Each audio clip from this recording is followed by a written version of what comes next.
In 2008, founder Sun Wong Kim, seeking to take advantage of the Korean market with its obsession with Western-style coffee and pastries, came up with a unique fusion and Korean interpretation of coffee and related items. This would become the coffee shop Caffe Bene, and the concept proved to be very popular in Korea, which was already oversaturated with coffee houses and similar coffee franchises, slowly paced its niche holdings all over the country. What consumers and news commentators said what made Caffe Bene unique was not its menu selection, which were actually quite similar to the other coffee shops around the country, but the decor that the shops had.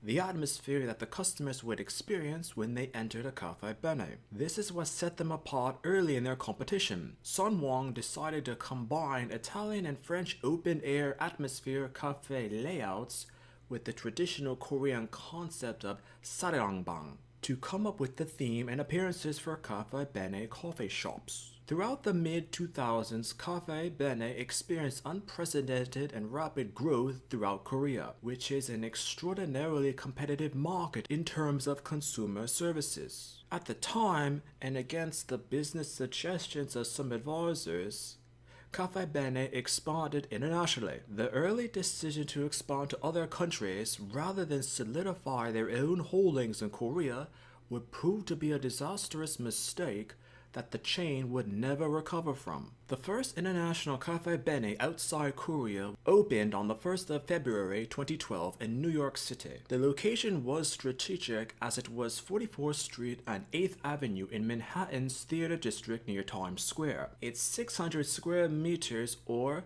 6,500 square feet, making this location one of the biggest coffee shops in the entire area. Despite being in the near center of the business in that area of Manhattan, sales were high at first but actually began to decline, and that was just the start of the problems for Caffe Bene. Besides the franchise overreach that Caffe Bene experienced, lack of support for franchisee owners, John Wok Kim, Caffe Bene's deputy general manager in Korea, once mentioned, quote, "Too many menu items brought considerable operation burden to each outlet store. In order to resolve this issue, Caffe Bene is reducing the number of items and focusing on what customers prefer the most." End quote. Caffe Bene menus were once very expansive and with plenty of items to choose from, and supposedly workers in a said location would have a somewhat difficult time in preparing the foods or drinks because the selection was so broad. John Wook's statement is understandable as in later years with Caffe Bene the menu selection did decrease and made smaller to consider with what customers regularly ordered for food and desired to drink during a visit. Even a fall from grace occurred in that the founder, Sun Kwon, is no longer majority shareholder in the company. His stake in Caffe Bene had gone from roughly 50% to a pathetic 4%. In 2015 and 2016, he stepped down from major positions in the company. What remained of the company's shares were later divided up between Wongjin Food, K3 Equity Partners, and Hallyu Ventures. None of the new leadership responded for comments about the future of the brand at the time. Rumors emerged that in China, Caffe Bene's problems appear similar to the collapse in Korea, expounding upon further what was mentioned before about claims that a business franchise overreach in China has proved unsustainable. Caffe Bene brought in representatives for the mainland and reportedly paid bonuses of upwards of $4,000 for each new franchisee they brought into the Caffe Bene trap. With unchecked growth in China, quality of goods also attracted criticism.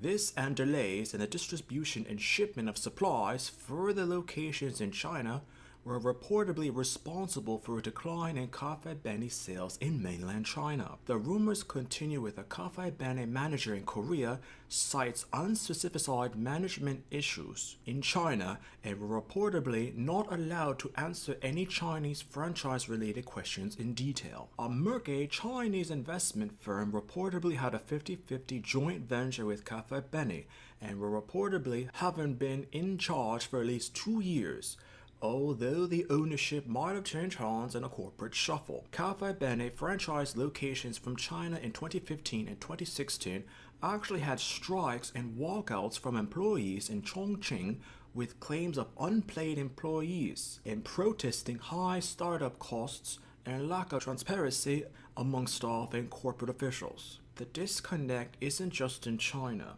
Most of the American Caffe Bene franchisees are ethnic Korean and Chinese. Most of them complained of similar situations to the mainland Chinese location problems. The situation with each location is similar to how overall franchises are set up. A proprietor opens a location that is deemed to be appropriate by both the owner and the corporate. Once the franchise is set up, the location is semi-autonomous from the franchise, yet still relates or pays royalties for using the name and logo and can request assistance if needed or desired. However, through the aggressive expansion of Caffe Bene, the franchisees were not actually getting that much of help or support from corporate. One particular franchise location in America is the infamous Koreatown location at 39 West 32nd Street, which sued Caffe Bene for full ownership of the shop after the chain threatened to close the location due to unpaid royalty fees. Hyunju Kim, the franchisee owner who opened the location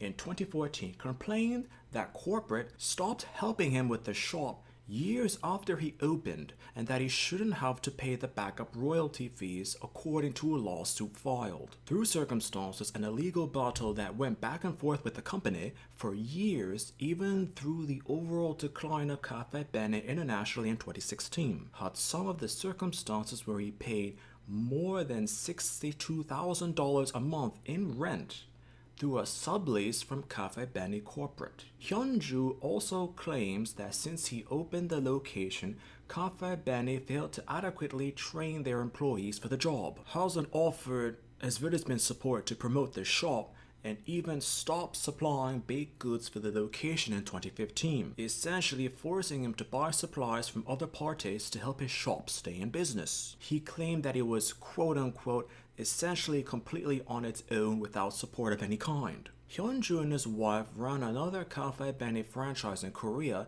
but moved to New York City in 2013 after being recruited by corporate leadership to help the chain expand. They first opened a prior location on West 23rd Street, which later closed. More facts were released that Hyunju and his wife were promised $100,000 and full support of management with claims that their earnings could be anywhere between $5,000 and $10,000 a day at the two locations they were opening. According to the lawsuit, their earnings were nowhere near any of the estimates, and the couple claimed that these projections were false and they were being misled. Suing the company in 2016, seeking more than $1 million in damages, the case led to arbitration and settlement without a payout. However, because of the claims of negligence towards franchise owners and an incredibly tough coffee market in Korea, America and internationally, Caffe Bene soon began to collapse upon itself. Hyunju's claims were not unique. Lawsuits against the company began to pile up as other franchise owners, whom had to pay a $30,000 startup fee, alleged that they received little to no help from the chain after paying the startup fee. In 2018, a Korean court approved Caffe Bene's request to liquidate debt and begin restructuring itself. The court demanded that Caffe Bene repay $65 million to repay most of its debts. Original plans to expand further into China and other countries have also been cancelled, as any ground that Caffe Bene had gained was lost to other coffee chains through the collapse it experienced. Though some Caffe Bene locations still survived after the internal collapse, having been rebranded as other coffee shops and franchisee owners doing what they must to help keep their business alive, it's expected that Caffe Bene might be completely liquidated to help pay off its remaining debts, and the coffee chain will have disappeared as quickly as it burst out onto the coffee franchise scene.